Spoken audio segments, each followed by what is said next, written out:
What's going on, everybody, and welcome back to the channel. Today what we'll be discussing is chain lube.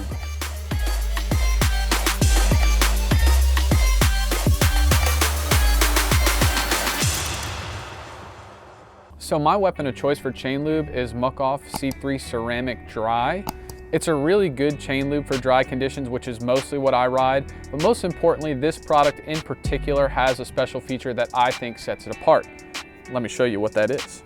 So when you order this product, you'll notice that they also send you this special little UV flashlight. And the purpose of that is it makes the lubricant glow. You see that? I put a drop there so you can see it really good. But yeah, it shows where it goes, so you know if there's still some on the chain or not.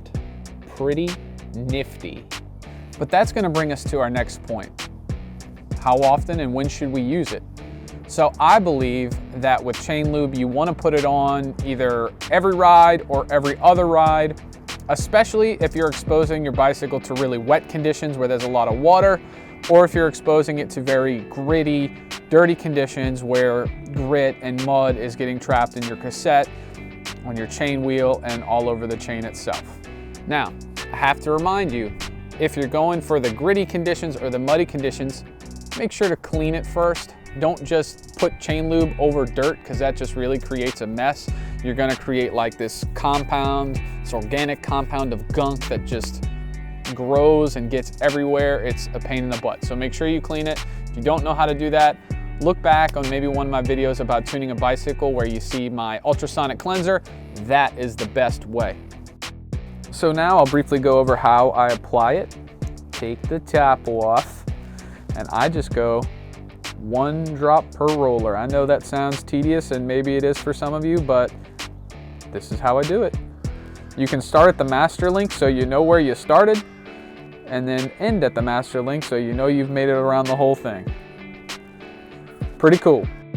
But what we're gonna do next is we're gonna take this towel and just run the chain through it to get all of the excess off, because you don't want any excess to stick around, because what'll happen is, again, it will become gunk and it will get everywhere and it will just tear your stuff up.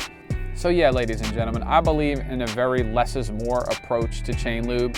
To give you some background on that, I have a boss at the bike shop that I work at part-time, and he told me a story that when he worked for a company that produced titanium chains, they did a test with a regular titanium chain and a regular steel chain hooked up to motors in a controlled environment, and they ran them both for 1 month with no lubricant at all on a chain wheel and a single speed cog to see which one would show more wear.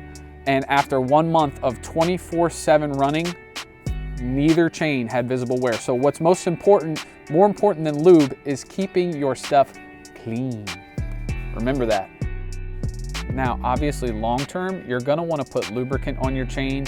You don't just wanna keep it ultra clean with no lube, because there is heat, there is friction, and that's gonna wear the chain over time, causing that wear to be passed on to the cassette and chain wheel as well. And some of those parts are pretty expensive, guys, so we wanna make sure we take care of it. So lube your chain, but less is more. Now, I know some of you may be thinking, well, Jared, when I get a brand new chain, it is covered in lube. You're right, but that's not really lube. That stuff, although it acts as a lube, that stuff is actually to preserve the chain and make sure that you don't open the fresh box and find a chain with rust on it or corrosion. So my advice to you is, right when you get a brand new chain, throw that into an ultrasonic cleanser or boil it in a pot of water, get that stuff off of there, and put real chain lube. That way we don't have that mucky grime that I talked about earlier. And finally, why do we go through all this? It's just to preserve your drivetrain. Again, those are costly components. You don't want to have to replace them constantly. So yeah, keep it lubed. All right, guys, well, that's gonna wrap it up for today. I hope you enjoyed it. If so, make sure to smash that like button and then subscribe for more content below. If you haven't already thought about it, please consider becoming a patron of the channel. I need your support as I continue to grow and create more content for you. And I will see you next time.